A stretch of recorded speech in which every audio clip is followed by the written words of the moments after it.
আগেই চুলোচুলি, মাটিতে ফেলে মারপিট, আর এসব এখন অতীত। এখন চলল মিষ্টি মুখ। আসলে দল বড় বালাই।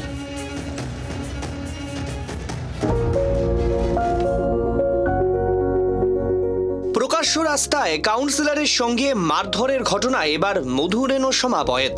দলের উচ্চ নেতৃত্বের নির্দেশে তরুণীকে আলিঙ্গন করে ও মিষ্টিমুখ করিয়ে মিটিয়ে নিলেন নিজেদের দ্বন্দ্ব।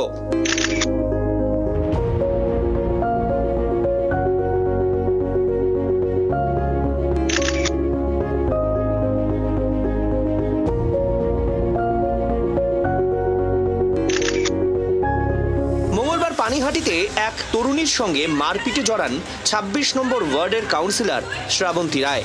সেই ছবি ভাইরাল হতেই শোরগোল পড়ে যায় গোটা পানিহাটিতে।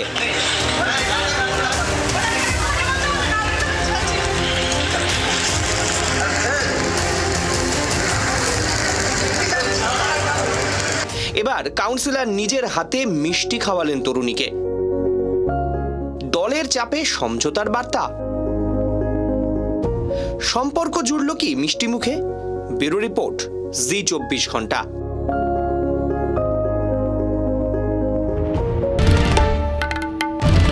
বাংলার আওয়াজ, বাঙালির আবেগ, জি24 ঘন্টা।